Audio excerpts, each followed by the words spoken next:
디모데전서 3장 8절에서 16절 말씀.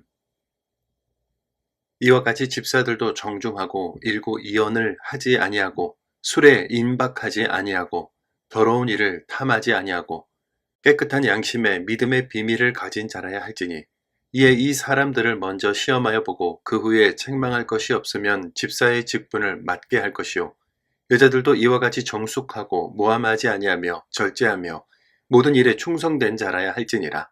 집사들은 한 아내의 남편이 되어 자녀와 자기 집을 잘 다스리는 자일지니, 집사의 직분을 잘한 자들은 아름다운 지위와 그리스도 예수 안에 있는 믿음에 큰 담력을 얻느니라. 내가 속히 내게 가기를 바라나 이것을 내게 쓰는 것은, 만일 내가 지체하면 너로 하여금 하나님의 집에서 어떻게 행하여야 할지를 알게 하려 함이니, 이 집은 살아계신 하나님의 교회요 진리의 기둥과 터니라. 그도다 경건의 비밀이여 그렇지 않다 하느니 없도다. 그는 육신으로 나타난 바 되시고 영으로 의롭다 하심을 받으시고 천사들에게 보이시고 만국에서 전파되시고 세상에서 믿음 바 되시고 영광 가운데서 올려지셨느니라. 아멘. 어제에 이어서 오늘 본문에서도 좋은 교회를 이루기 위해 교회 집사님들이 어떠한 덕목을 갖춰야 하는지를 알려줍니다. 집사님들도 정중하며 말을 번복하지 않고 술에 빠지지 않으며 더러운 일을 탐하지 않는 자들이어야 하는데요. 깨끗한 양심과 믿음의 비밀을 지키며 책망받을 것이 없는 자들이어야 교회에서 참되게 섬길 수 있다고 하죠.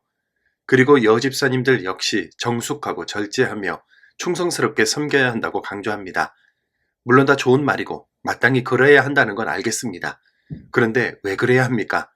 그것은 우리가 경건의 비밀, 곧 예수 그리스도를 가진 자들로서 이 비밀을 세상 모든 사람들에게 전할 사람이요 예수의 증인들이기 때문이죠. 하나님을 아는 믿음과 그리스도의 십자가를 통해 우리는 진정한 경건의 삶을 향하여 살아가게 되었습니다. 분명한 방향이 정해진 거죠. 가정도 교회도 하나님이 다스리시는 것처럼 평안한 쉼이 이루어지고 온전한 환대가 펼쳐질 수 있도록 해야 하며, 우리의 삶 자체에서 풍겨나오는 분위기는 하나님의 넓은 품과 같아야 합니다. 안타깝지만 오늘날 교회를 떠나는 이들이 많습니다. 세계를 뒤흔든 전염성 강한 질병 때문에 혹은 교회에 상처받아서 이런저런 이유로 교회를 떠나버린 후 다시 돌아오지 못하는 사람들이 많죠. 그들이 돌아오지 못하는 이유는 교회 공동체에 기대했던 편안함과 쉼, 풍성한 하나님의 사랑, 그리고 영적 성숙을 경험하지 못했기 때문이 아닐까요? 단순히 분위기만 좋은 것이 아니라 하나님의 말씀을 근거로 믿음 안에서 성숙해지는 모습이 있어야 진정한 교회의 역할을 다할 수 있습니다. 사도 바울의 교회 공동체를 진리의 기둥과 터라고 표현한 이유가 여기에 있고, 사도와 선지자들의 터 위에 세워진 하나님의 성전으로서 서로 연결된 하나님의 처소가 되어야 한다고 말한 것도 바로 이런 이유에서죠. 이방 나라의 우상 신전들은 웅장하고 화려한 기둥들을 자랑했지만, 복음은 사람을 기둥 삼아 세워져 가며 사람을 키워냅니다. 그래서 복음의 사람들이 있는 곳이 교회가 되고 그들의 삶이 예배가 되었던 거죠. 하나님의 집을 섬기는 집사는 어제 본문 감독이 세워져야 할 기준과 크게 다르지 않습니다. 우리의 삶이 하나님의 진리 위에 세워지는 것, 그래서 우리를 통해 가정도 교회도 살아날 수 있도록 하는 것, 한 가정의 남편과 아내로서 정결하고 하나님과 사람 앞에서 윤리적으로 깨끗하게 살아가는 것이 중요합니다. 정직하게 하다가 손해를 보더라도, 바른 길을 가다가 다른 이들보다 늦어지더라도 우리는 속도가 아닌 방향이 중요한 사람들이기 때문에 늘 진리를 가슴에 품고 살아갑니다. 이 땅의 모든 교회가 진정 하나님의 주인 되시는 좋은 교회가 되었으면 좋겠습니다.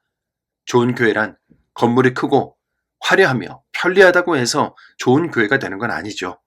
좋은 성도들로 채워져야 진정한 좋은 교회가 될 수 있습니다. 집에서도 교회에서도 직장에서도 진리의 기둥과 터가 되어 하나님의 백성다운 면모를 드러낼 수 있기를 소망합니다.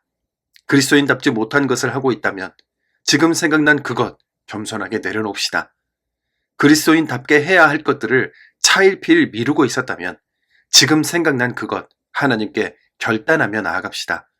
오늘도 하나님의 뜻대로 살아가는 하루, 하나님의 영광을 온전히 드러내는 하루, 그래서 가정과 직장, 교회가 평안한 하루, 좋은 가정과 교회 공동체를 만들어가는 하루를 보낼 수 있기를 소망합니다.